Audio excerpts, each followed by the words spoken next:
Hare Krishna Prabhu. Pranam Pranam, all Guru Srila Prabhupada and Guru Maharaj. Please accept our humble obeisances. So we are at 11:30, Prabhuji. We could get started. So I want to thank His Grace Sesa Prabhu graciously giving his time on a Sunday, which is very cold today, especially in Orlando. I'm sure Gainesville also with the same case. So we are fortunate to have him today, and he is giving a wonderful. He picked up a wonderful topic for us to, spend this wonderful spiritual time. The topic of today is spiritual vision as taught in Bhagavad Gita. Without further ado, Prabhu, please take us from here. Thank you so much. Thank you so much for inviting me to speak with the devotees in Orlando and elsewhere. It's always a pleasure. And so let's get started. We're going to be studying today Bhagavad Gita, chapter 11, text number 8. Om Namo Bhagavate Vasudevaya. Om Namo Bhagavate Vasudevaya. Om Namo Bhagavate Vasudevaya. Om Jnanatimirandasya Gyananjana Shalakaya Chakshurunmilitam Yena Tasmai Shri Gurave Namaha. Srila Prabhupada Ki. So text number 8, I'll just read the Sanskrit, the translation, and a bit of the purport, and then we can dive right into spiritual vision. If you're familiar with Bhagavad Gita, you'll know that this 11th chapter is the chapter describing Krishna's universal form. And of course, to be able to perceive the universal form, some special spiritual vision is necessary, and thus the topic, spiritual vision. So text number 8. Natu mam shakshase drishtum divyam dadati te chakshus ane vai swa chakshusha pashyame yogam aishvaram. Translation: but you cannot see me with your present eyes. Therefore I give you divine eyes. Behold my mystic opulence. Purport by Srila Prabhupada. A pure devotee does not like to see Krishna in any form except his form with two hands. A devotee must see his universal form by his grace, not with the mind, but with spiritual eyes. To see the universal form of Krishna, Arjuna is told not to change his mind, but his vision. The universal form of Krishna is not very important. That will be clear in subsequent verses. Yet, because Arjuna wanted to see it, the Lord gave him the particular vision required to see that form.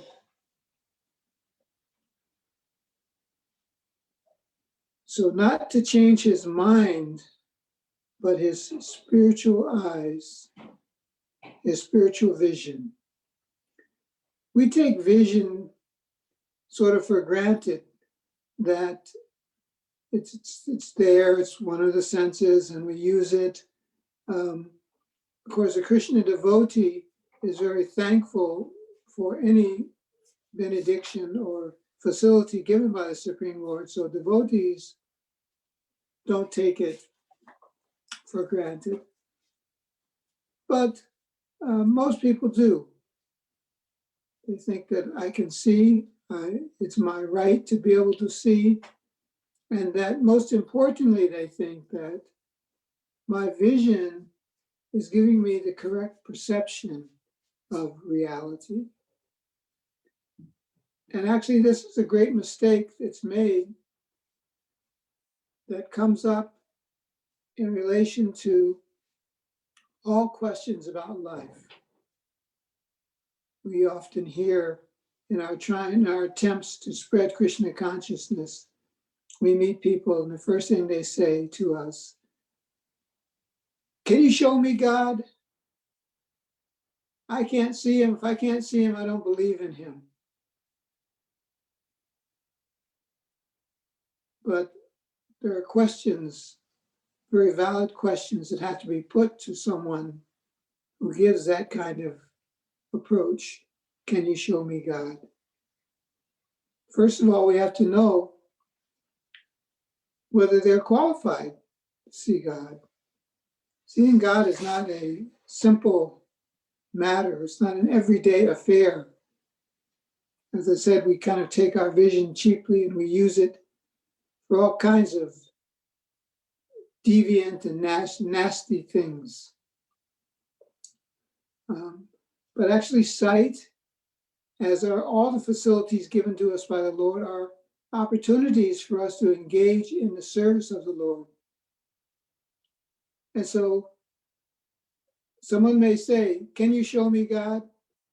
Our response is, don't take God so cheaply. Are you qualified to see God?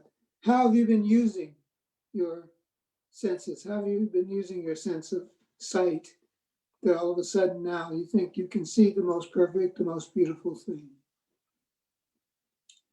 So qualifications are there.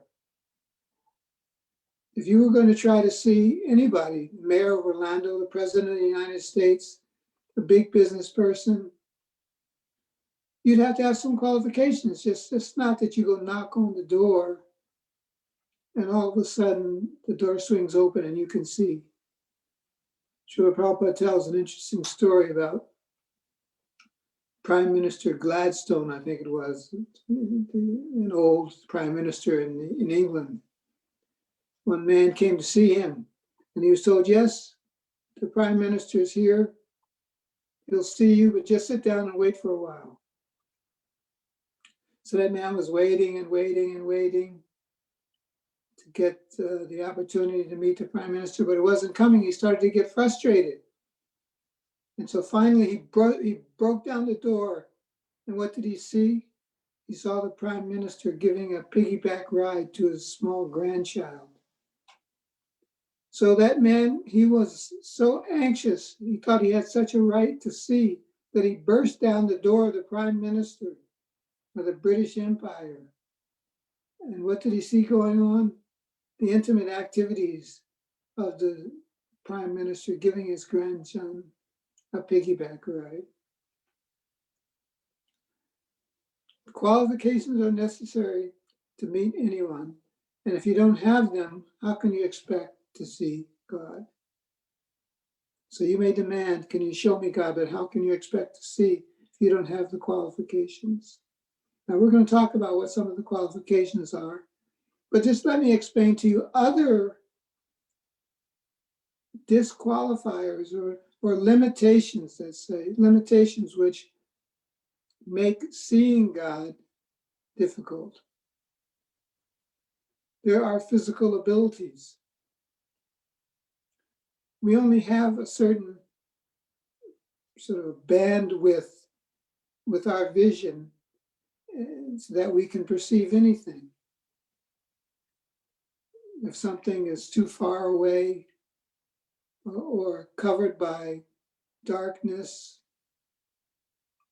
then our vision is impaired. And so with such imperfect vision, how can we expect to see the Supreme Lord?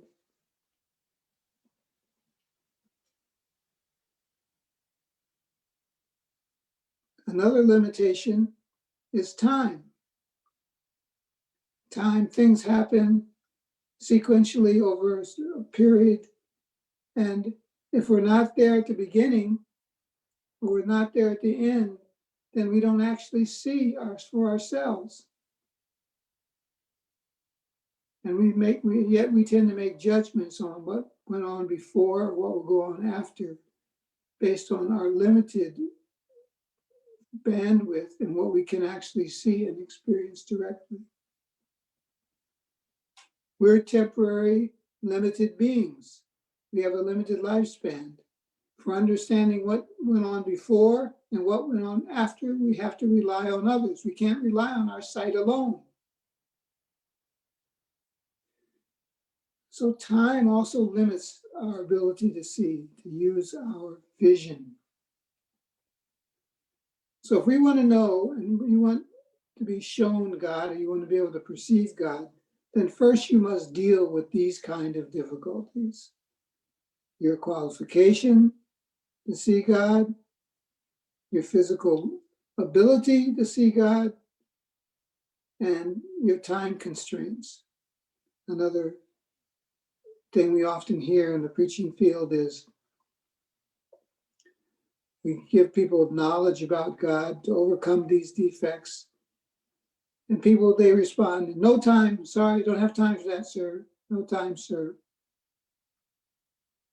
With such a mindset, how can you demand to see the Supreme Lord? Now, these are mainly things that affect ungodly people. But godly people, they're different, because even in spite of these limitations or defects in vision, they are always seeing God. They're always seeing the Supreme Lord. This is a characteristic of a devotee, that they're always seeing God. And I want to tell you a little story in this regard about Srila Prabhupada.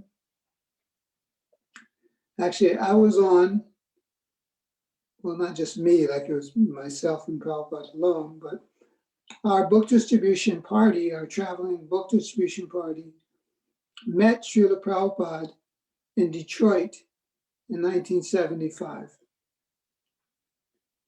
And we were naturally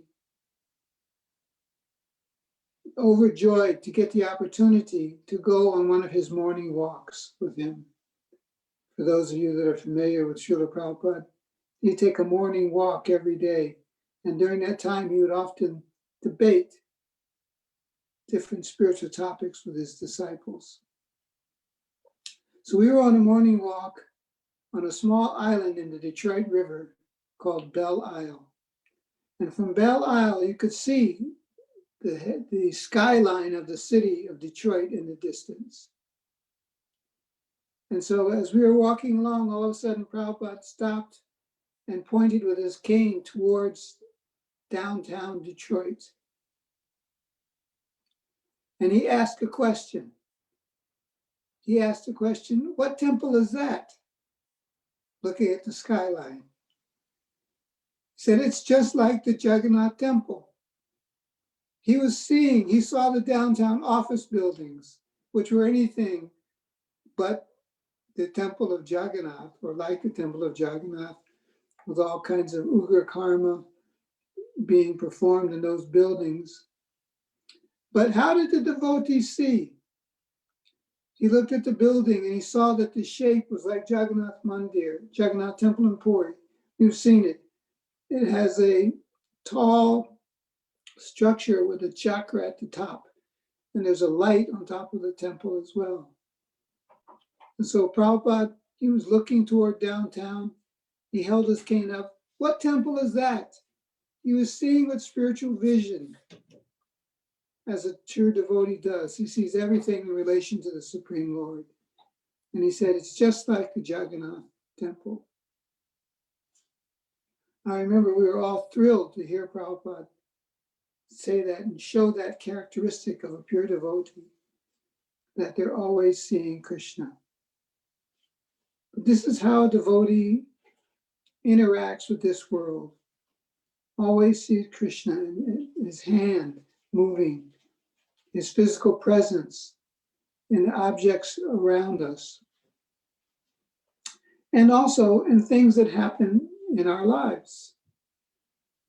It just so happened that at our Srimad Bhagavatam, our daily Srimad Bhagavatam class here at the Alachua Temple, on Saturday morning, wonderful devotee Sri Vrindavan Dasi, she gave the class, and she was talking about, she asked us, what was our experience as devotees in seeing God?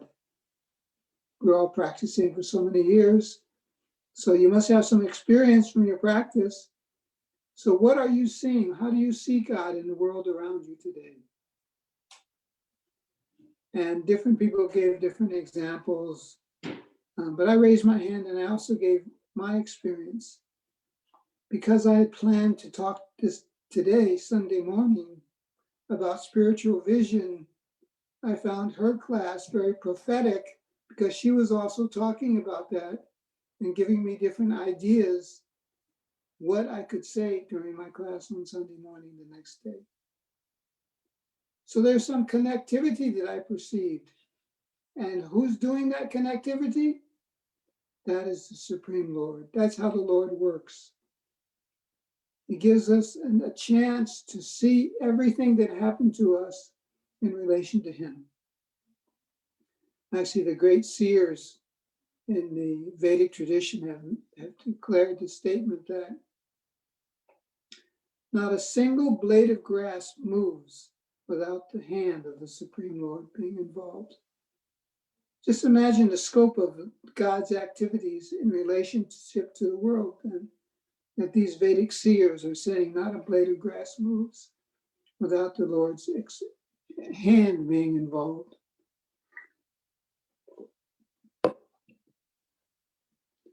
He's involved in everything, and that's what we have to come to the point of understanding and how we can relate to the world based on that. Because when we're working in that way, we're based in truth rather than based in ignorance or darkness. Seeing is often impaired by darkness, and the conditioned souls, rather than trying to get out of that darkness, want to try to enjoy within it. Now, I don't want to just criticize materialists in that way without explaining my own experience, because I have an experience of darkness and trying to enjoy in darkness that's simply foolish, was the activities of a foolish teenager. When I was about 12 or 13 years old, I would belong to the Boy Scouts. And in the Boy Scouts, we used to meet in a particular building for our weekly sessions. And what we do for fun is turn off all the lights in the big room and line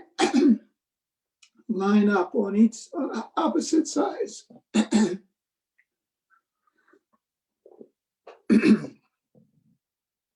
And line up on opposite sides of the room with the lights off, leaving all the furniture and everything in place, and then run madly toward each other when the signal was given, and try not to run into each other or run into any of the furniture in the room. This is like material life, playing in the darkness, not knowing what obstacle will meet your path or how to deal with it, but foolishly throwing yourself at it with reckless abandon. That game for 12 or 13-year-old boys, in my mind, has come to exemplify living in this material world without seeking out a source of light or a source of knowledge. You're simply putting yourself at risk of bodily injury. So, how then do we get out of this dilemma?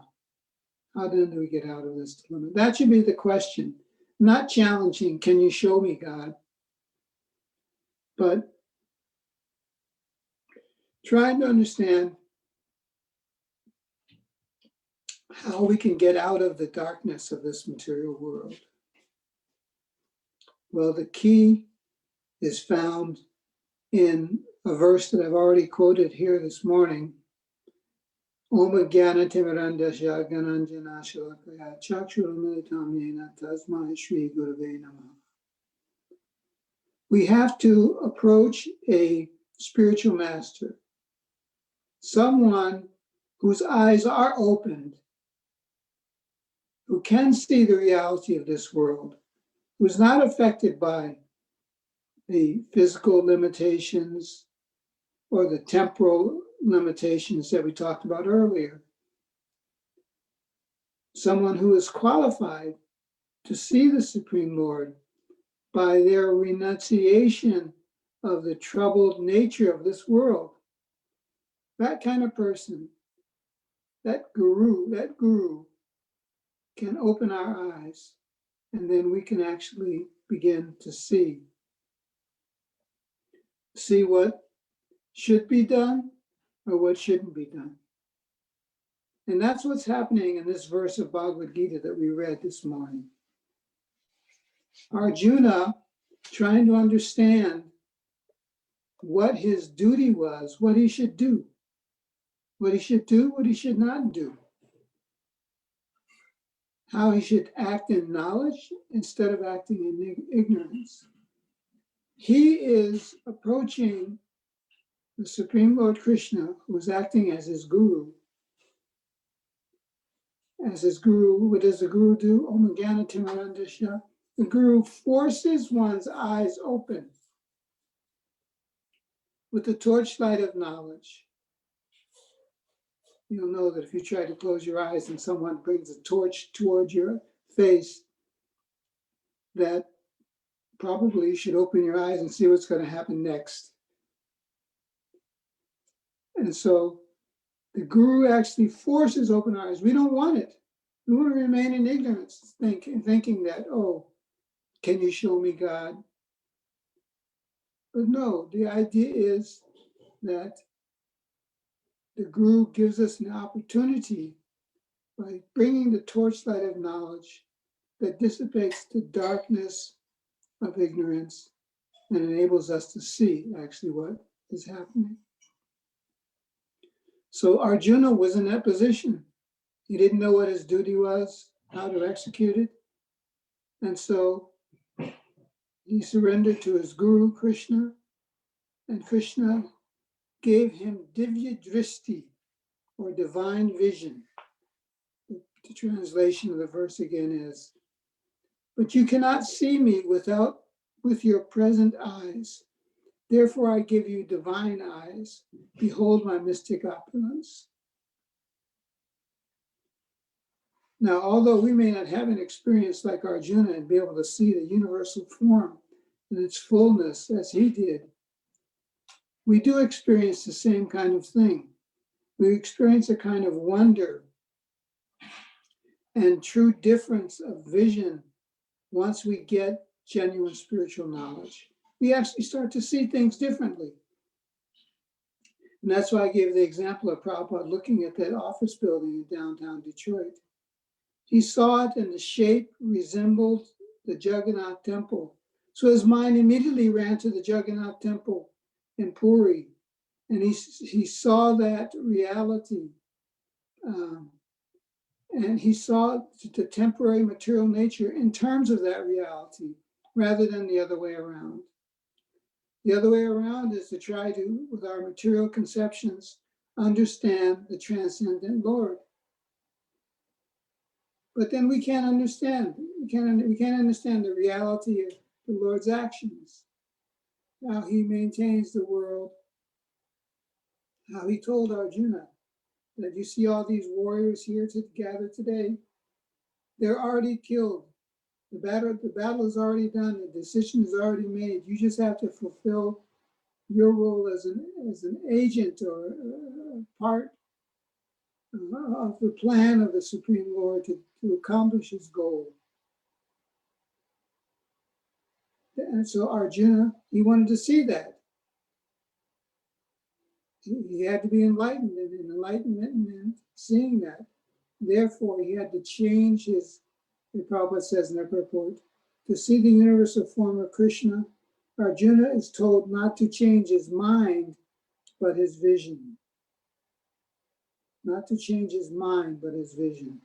So he accepted the forceful knowledge, the torchlight of knowledge that was being given by Krishna. And then he could actually see. He could see all the workings of the universe. I think it mentions later in the purport here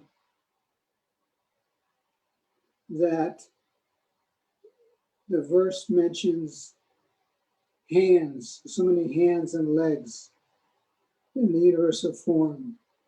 So Arjuna was actually seeing how the workings of the universe and how everything is accomplished by Krishna personally. By Krishna personally. That's the kind of vision that we can have, and that's actually available to all of us. We also sing every morning, Chakshudana Dilo Je Janmani Janmani Prabhu Se, in our songs to the Srila Prabhupada at the Guru Puja every morning. Chakshudana Dilo Je Janmani Janmani Prabhu Se.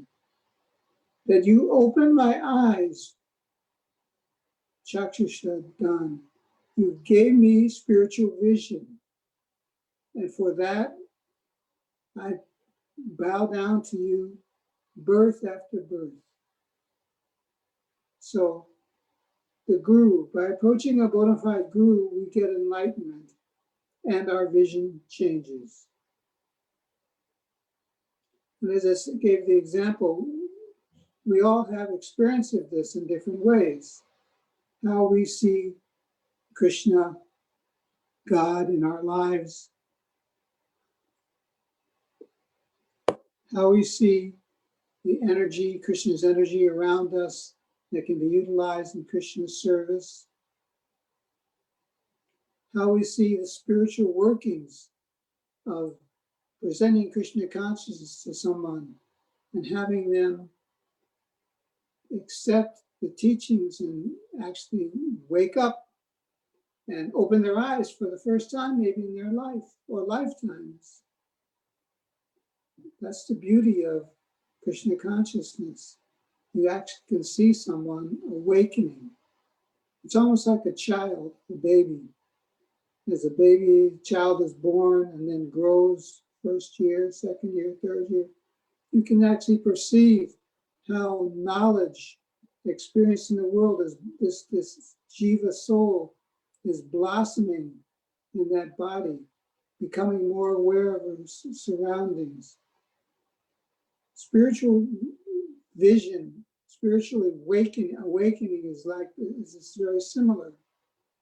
We actually start to see the actions around us happening by the will of the Lord and not by our own endeavor. I'm sure all of you must have experienced at one point or another in your life how you realized that what you were doing, what you were accomplishing, is beyond what you expected, beyond what you planned for, beyond what your abilities are. That is an experience of the Supreme Lord, maybe to a very small degree, but it's showing the central point of our relationship with the Supreme Lord. The same central point that Arjuna was seeing when he had Divya Dristi and could see the universal form. What we're seeing is how we are dependent living beings on God. If we accept that one point, that we're dependent beings, then our whole vision of the world changes. Because we see how the Lord is so dear to us that he actually is helping us in so many different ways. And we become wise men, wise people who can advise others because we have, not because we're something special, not because we've been given something that is not given to others. No, it's because we accept true knowledge and see things as they are. Prabhupada translated his book, his translation of Bhagavad Gita. Bhagavad Gita as it is. Because he took it as it is, then the truths of Bhagavad Gita became manifest in the world. Whereas so many translations had been there before, and they weren't doing anything as far as Krishna's actual message is concerned. So we can become wise men. And there's an interesting example about this in the Mahabharata. Maybe you know the story of how King Yudhisthira met with the Yaksha, very powerful person. The Yaksha had control of a lake, and it was the only lake where it had pure drinking water for miles around. And the Pandavas were in the forest, their throats parched with the dryness of the air and the land. And so they came upon this lake, and just as they were about to drink, the Yaksha said, "First answer my questions, otherwise you cannot drink water from my lake." So 3 of them, 4 of them didn't listen, they all passed away. But then Yudhisthira, the wise one, came. And wise means what? Wise means he can see. He has chakshusha dana diloje. He has had his eyes open. And by his open eyes, he can see so many things, not only just how this universe is working, but he becomes a wise man and can give direction to society that's based on light, not darkness. That's what the motto of Back to Godhead magazine, Prabhupada's Back to Godhead magazine. Knowledge is light, nescience is darkness. Come to the light. And so you get enlightened on so many different subjects. And the questioning and answering of this Yaksha and Yudhisthira show that very clearly. I'll just give some examples of the type of questions, universal questions, that were asked and answered in this session between Yudhisthira and the Yaksha.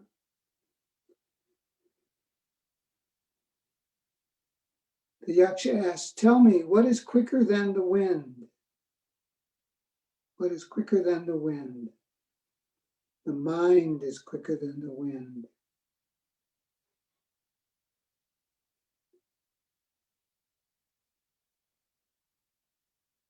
What is heavier than the mountains?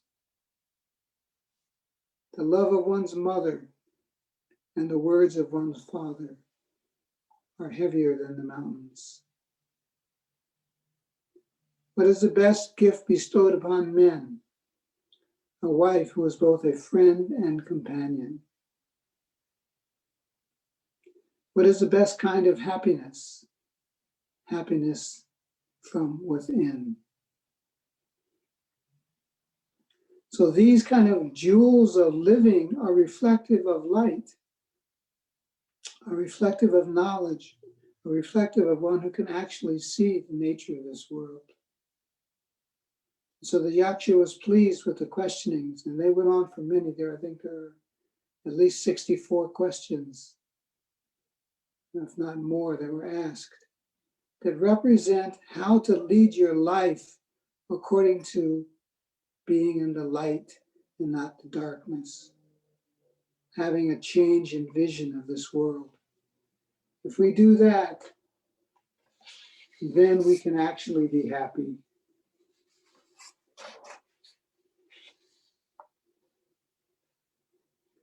So these are some understandings of what spiritual vision actually is and how we can benefit from it.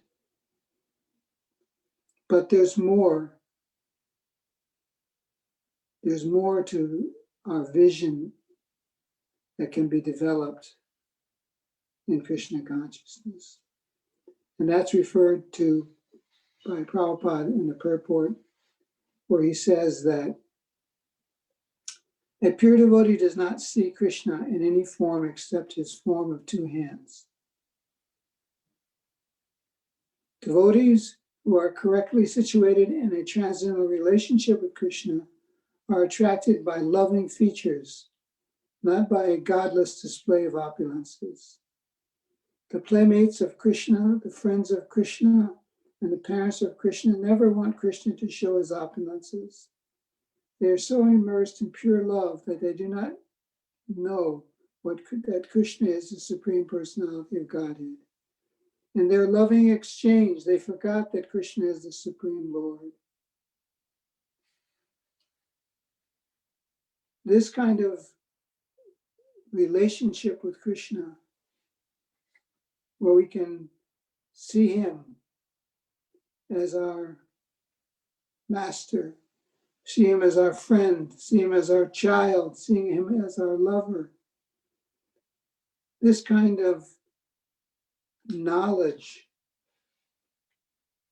is only available to one in the same dependent way as what we've spoken here previously today.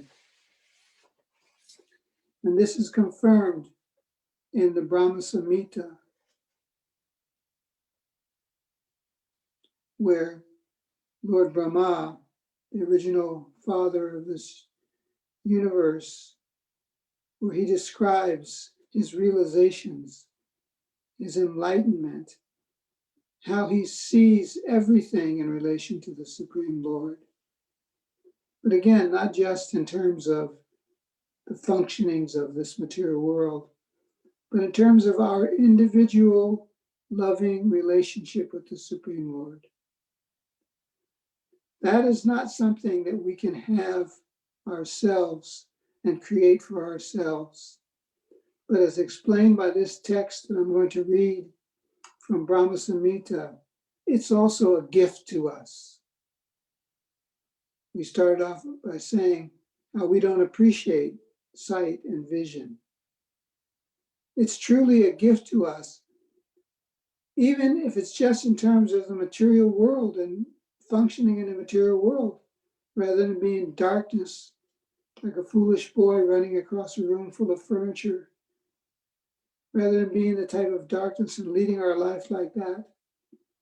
We can live a life of knowledge, know what to do, what's appropriate, what's not appropriate. But more than that, according to Brahma Samhita, we can have and develop a loving relationship with the Lord, where we see our vision is such that we see him as our lover, see him as the father and mother, see him as a child, as our child as his father and mother, or his friend as a coward boy. We can see these things. It's also a gift to us, and that's explained in this verse from Brahma Samhita. Premanjana churita bhakti vilochanena santaksa daiva hridayeshu vilokayanti yam shama sundaram achenta gunaswarupam govindam adi purusham tamaham bhajami. Lord Brahma says, I worship Govinda, the primeval Lord, who is Shama Sundar, Krishna himself, with inconceivable, innumerable attributes, whom the pure devotees see. They see, this is describing how the pure devotees see, whom the pure devotees see in their heart of hearts, with the eye of devotion, tinged with the salve of love. So pure devotees, this is what they see. Not just how this material world is working as exemplified by the universal form, but pure devotees actually see with their hearts, in their heart of hearts. Now, heart means loving, feeling, ecstatic emotions. And that's what they come from the heart. And so actually pure devotees, they see with the heart. They don't see just with reflections on the eyeballs. That's materialistic life. Reflections on the eyeballs, and that's all that has any meaning. But actually, the heart is a much deeper facility that all of us have. And to see in our hearts with the eye of devotion, that's where we want to be. That's where we're going to, that's how we approach this ultimate question about, can you show me God? God can be shown to you, yes, that's not a problem. Are you qualified is the problem. But if we qualify ourselves with devotion, first devotion to Guru, and then devotion to Krishna, then we have an approach, a pathway to understanding the Supreme Personality of Godhead, Krishna, because our eyes will be tinged with the salve of love. You know what a salve is. Some kind of ointment. Who puts that ointment on our eyes? The Guru puts that ointment on our eyes. And by that ointment, our eyes become tuned by love in a relationship with the Supreme Lord. And we start to see everything in terms of that, of love. This is why that example of Prabhupada looking at that building downtown and thinking, oh, it's just like the Jagannath Temple, is so important. Because why was he seeing like that? Because he had his eyes tinged with the salve of love. And the proof is in Chaitanya Mahaprabhu's pastimes. Because he also experienced like this. When he was in Jagannath Puri, apparently they're on the beach. Of course, I've been there to Puri, but I don't remember the sand dunes. But in Chaitanya Mahaprabhu's time, there were big sand dunes on the beach.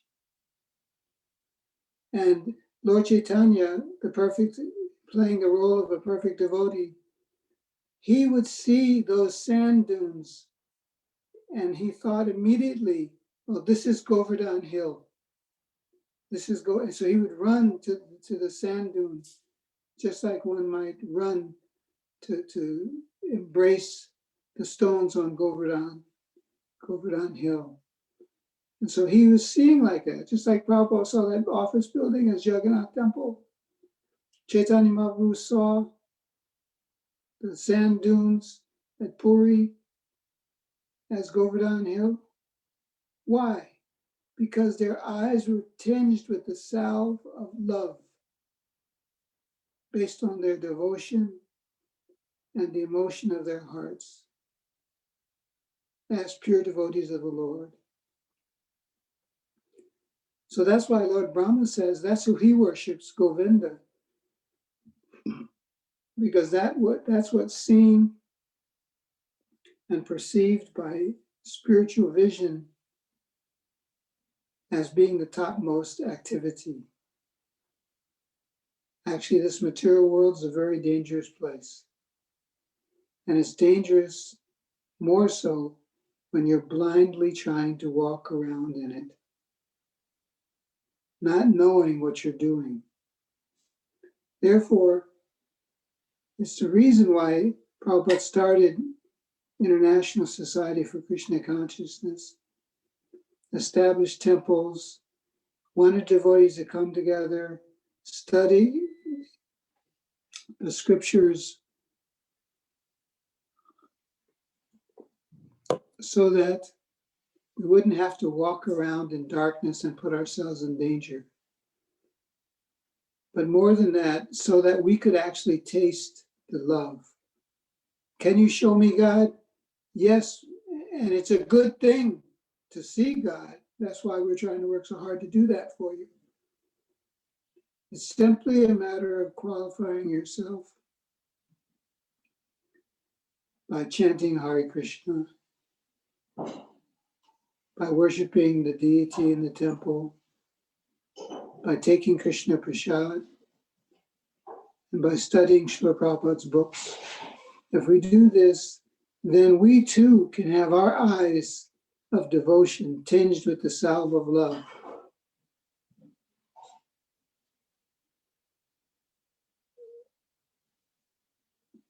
So I think I'll stop there now.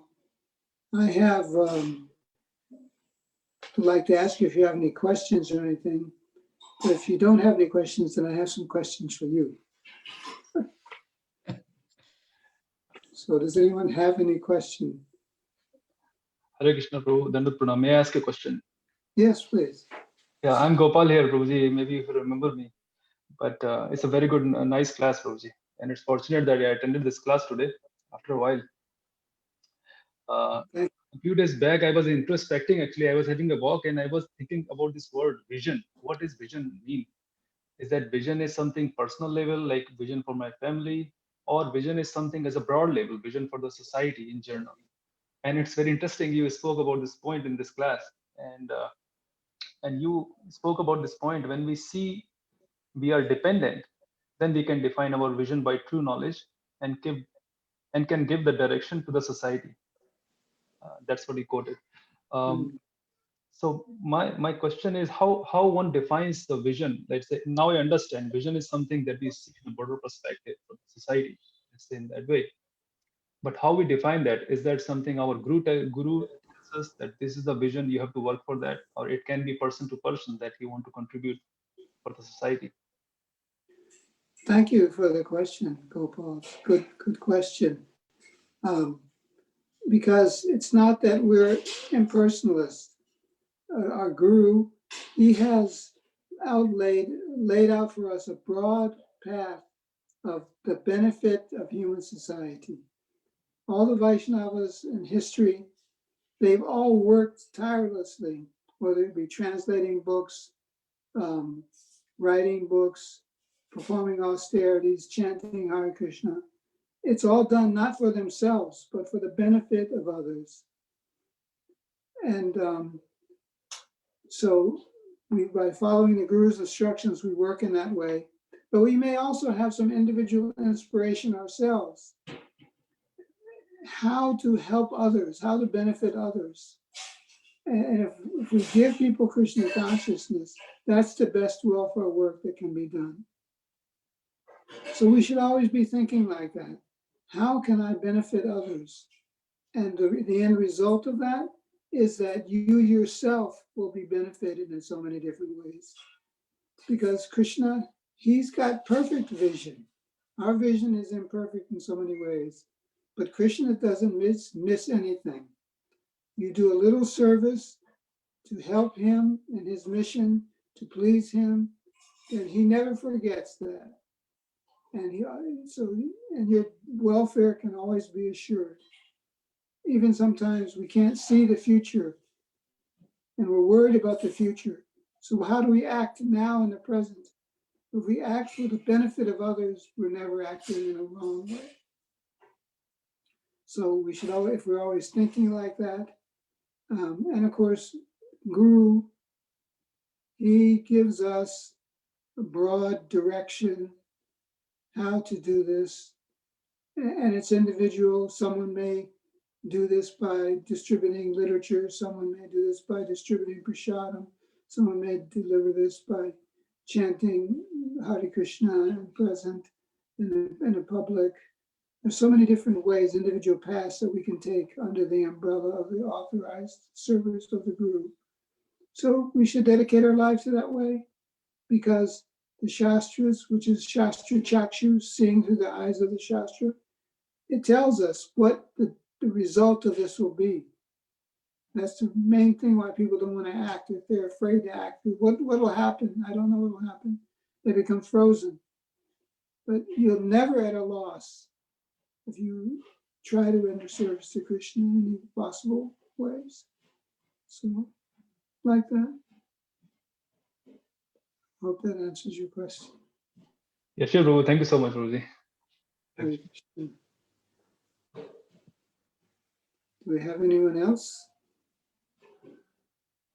Hare Krishna, Prabhuji, Dandavat Pranam, all glories to Srila Prabhupada. Thank you, Prabhu, for repeatedly coming and enlightening us on our platform.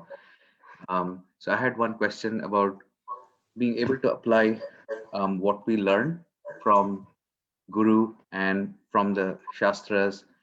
And Guru gives, as you just said, Guru gives us broad directions and the details do differ.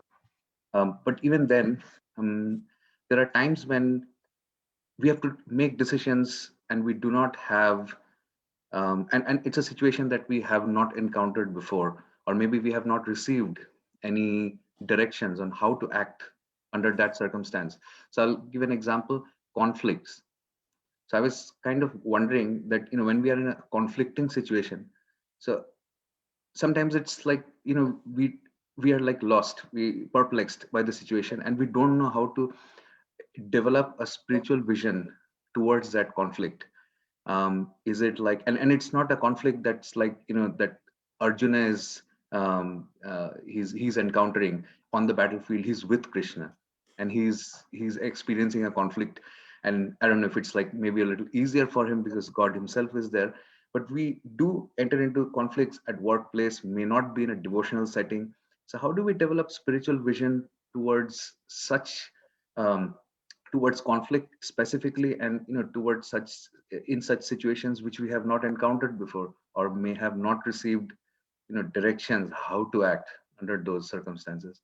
I know if it's like a very broad question, but you can just throw some light. Well, thank you. I understand your question. And the two things. First is that we should always try to take advice from Vaishnavas. Vaishnavas who are associates. I'm saying Vaishnavas as opposed to Guru we talked about. So maybe we don't have that facility in a particular situation. But we should always approach the Vaishnavas very humbly and submissively, and try to understand things by working cooperatively. Even Srila Prabhupada said about the GBC members, the governing body committee members, he said, individually, I don't have any faith in you, but collectively as a body, I have faith. So he indicated that by working together to try to overcome conflicts or difficulties, that is an important element in trying to be successful. And that requires us to take the humble position. Take the humble position. I mean, especially with Vaishnavas, there's no harm in taking the humble position. Vaishnavas have open hearts. So even if there's some conflict, they're not looking for some advantage to, like you might in a business dealing, look for the other party's weaknesses or something and try to exploit it for your own benefit. Vaishnava relationships aren't like that. They're based on taking a humble position, trying to come together and being able to openly express yourself. Be non-duplicitous.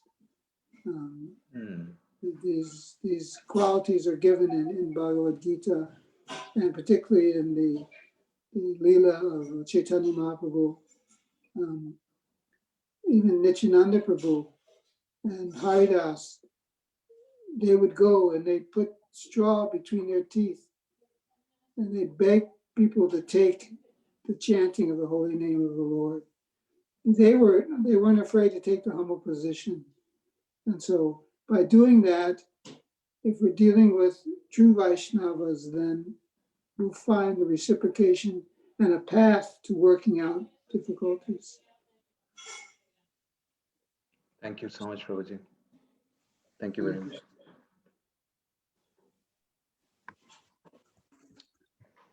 Thank you, Prabhuji. Anyone else have any question? I just want to check on Facebook. Okay, nothing much on Facebook. Well, as I said, I had a couple questions. Yes. Just simple questions. We already kind of touched on this, but I think if each one of us can reflect, take some time to reflect, then how do you see God in your daily life since you've become a devotee? There must be something that keeps you going forward, going on. So what is it? I'd like to ask you to reflect on that and think about that. What is it that you see about the Supreme Lord, how he's in your life, even today?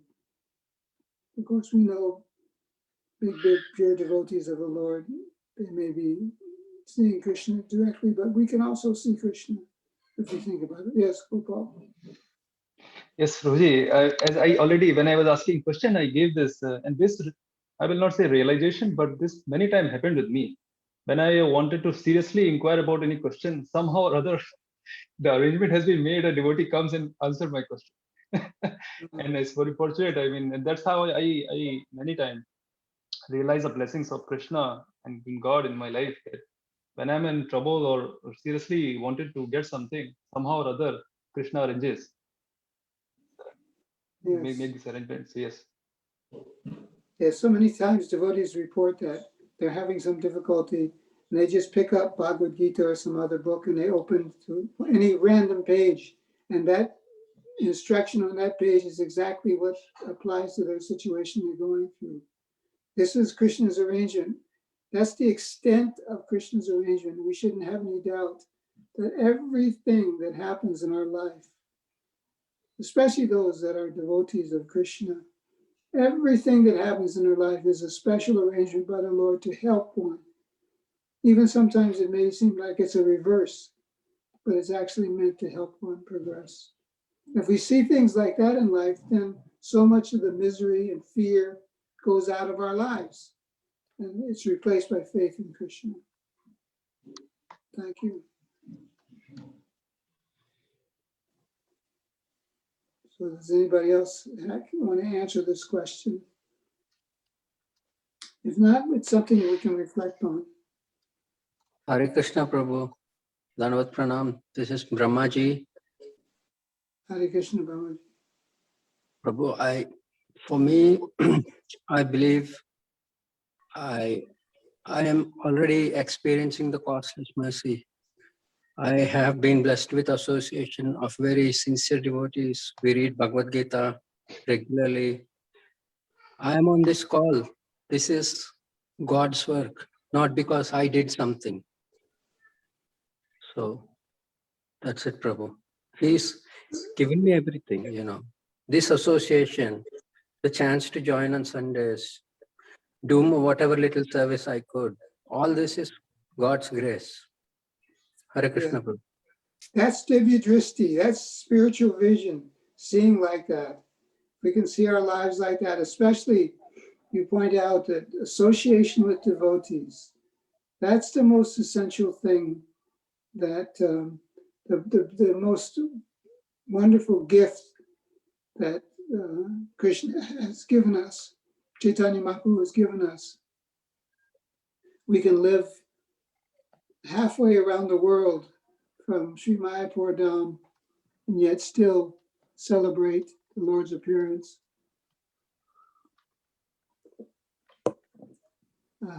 With the devotees of the Lord. So yes, association.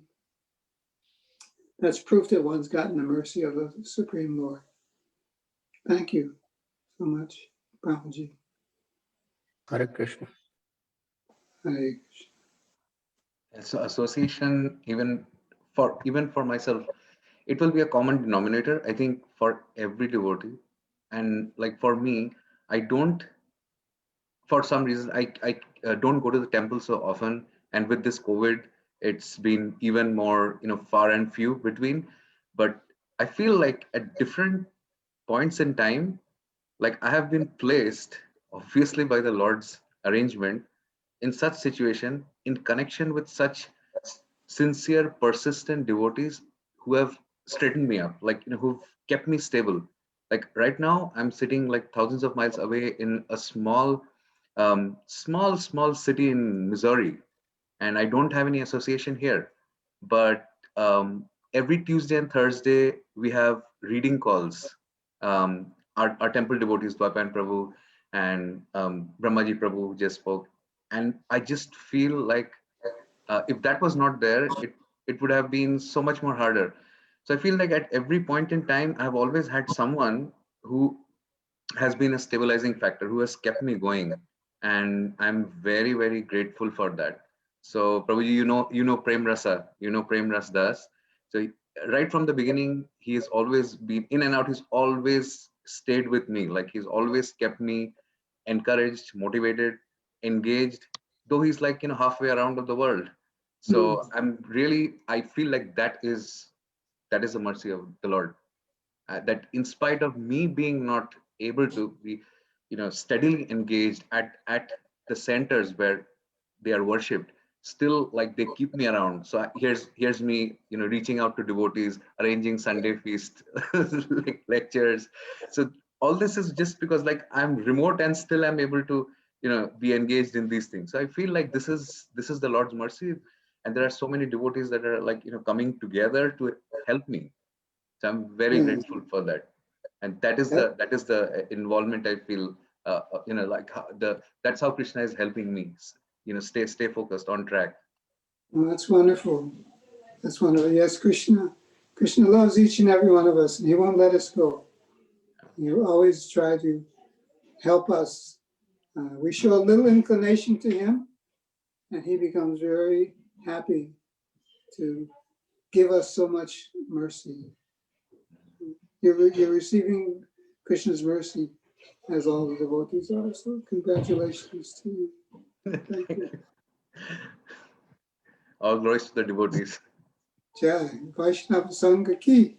Jai. So one comment I can say is all of the above what everyone said. But at the same time, if we look our life, what we are today, look back even 10, 15 years, at that time we wouldn't have seen, okay, this is why Krishna is making us to go through this. But if you really link all the events that happened in life, we can clearly see it's a perfect direction from Krishna. He has a plan. That's why he may be putting us in some happy moments, also some trouble moments. But after a while, we can really see he has some plan. We cannot see what's next, but at least we can connect the dots and see he has a bigger plan that he's helping us. That's very nice. Thank you. Because you pointed out an interesting fact that hasn't come up yet, and that is that faith is a way of seeing. People think blind faith. Well, you have blind faith. I'm not going to do that because, no, but faith is a way of seeing. We have faith in Krishna, and we act because we can see by our faith what the result of that will be.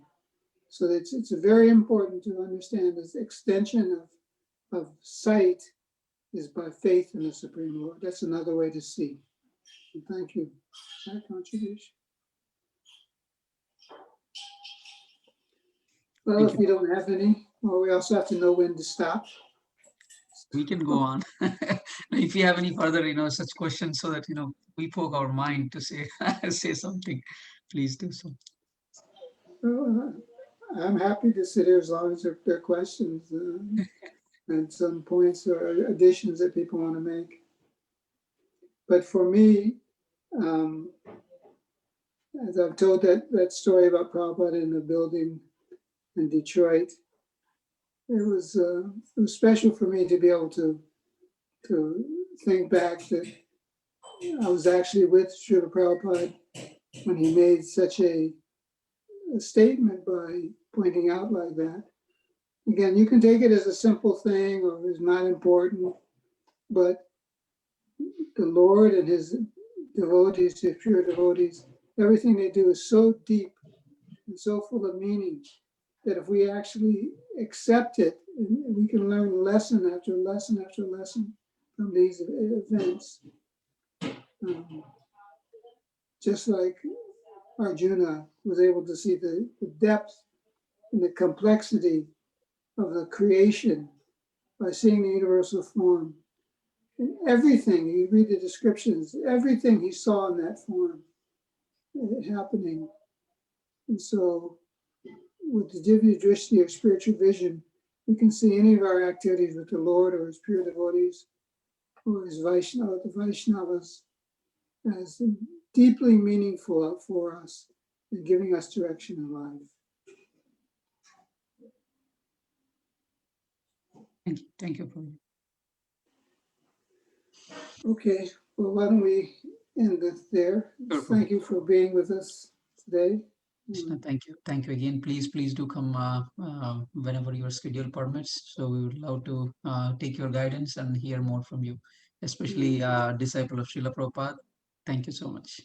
Yeah, well, I'm coming to Orlando on Gorpanim, so Oh, okay. Hari Bol. Prabhupada has finalized that with me yesterday. Vanchakalpatarubhyascha kripasindhubhyev cha patitanam pavanebhyo vaishnavebhyo namo namaha. Jai Srila Prabhupada. Thank you all. Ananta Vaishnavindaki. Jai. Jai. Yeah. Hari Bol.